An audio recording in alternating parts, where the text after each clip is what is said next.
पाहताय प्रहार टीव्ही, सत्यमेव व्रतम। राज्यातील 29 महापालिकांसाठी निवडणुका होणार असून 15 जानेवारी रोजी मतदान तर 16 जानेवारीला मतमोजणी होणार आहे। निवडणुकीच्या मुहूर्तावर सर्वच पक्षांनी प्रचाराला सुरुवातही केली आहे। महानगरपालिकांच्या निवडणुकींसाठी अनेक ठिकाणी युती तर कुठे महायुती बघायला मिळाली। एकमेकांवर आरोप प्रत्यारोप करणारे राष्ट्रवादी आणि एनसीपी शरद पवार पक्ष एकत्र येऊन निवडणूक लढवत आहेत। याबद्दल आणि इतर सगळ्या महत्त्वाच्या मुद्द्यांवर खासदार सुप्रिया सुळे यांनी जी24 तासच्या to the point with Kamlesh Sutar या विशेष कार्यक्रमात भाष्य केलं आहे। जी24 तासचे संपादक कमलेश सुतार यांनी विचारलेल्या प्रश्नाला उत्तर देताना त्यांनी काका पुतण्या यांनी एकत्र येण्याबद्दल आणि त्यातील कार्यकर्त्यांच्या भूमिकेबद्दलही उत्तर दिलंय। त्या नेमकं काय म्हणाल्यात जाणून घ्या।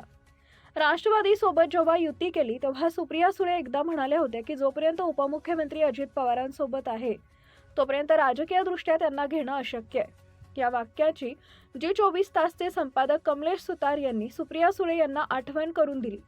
याबद्दल बोलताना सुप्रिया सुळे उत्तर देत म्हणाले की ही कार्यकर्त्यांची मागणी आहे। या निवडणुकीमध्ये एकत्र येणं ही कार्यकर्त्यांची इच्छा आणि आग्रह होता। यावर कमलेश सुतार म्हणाले की राज ठाकरे यांचे इंटरेस्टिंग कार्टून पाठवलं।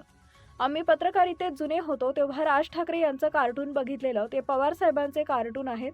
त्यामध्ये त्यांनी असं रेखाटलं होतं की ही कार्यकर्त्यांची इच्छा असं म्हणून हात दाखवत आहेत आणि तिकडे खूप सारे कार्यकर्ते आहेत, पण या सगळ्या कार्यकर्त्यांच्या चेहऱ्यावर शरद पवार साहेबांचाच मुखवटा आहे।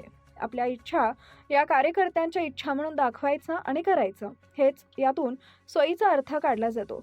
तुम्ही म्हणाल की कार्यकर्त्यांची इच्छा आहे, तुमच्याकडे होता ना पक्ष, मग तुम्ही सांगायचं ना की नका करू अजिबात पवारांसोबत युती, कारण ते अजूनही राज्यात भाजपसोबत युतीमध्ये बसलेले आहेत असं तुम्ही पक्ष नेतृत्व म्हणून विटो म्हणून सांगू शकत होतात। यावर सुप्रिया सुळे म्हणाल्या की विटो असतोच, पण विटो का वापरावा? मी जर कार्यकर्त्यांची इच्छा आहे, त्यांना त्यांच्या निवडणुकीसाठी हा मार्ग त्यांना योग्य वाटत असेल तर त्यांच्यासाठी आम्ही हो म्हणालो। स्वतःचं नातं असणं आणि राजकीय मतभेद असणं या दोन गोष्टी वेगळ्या आहेत। हीच तर गल्लत होतीये।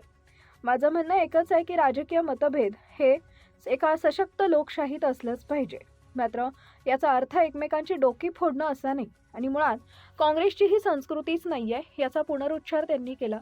ही राज्यात आलेली नवी संस्कृती असून आधीच्या काळात सभा व्हायच्या, एकमेकांवर टोकांची टीका केली जायची, एक मत असायचं। आता सोशल मीडियावर जो राज दिसून येतो तो कुठून आणि का येतोय?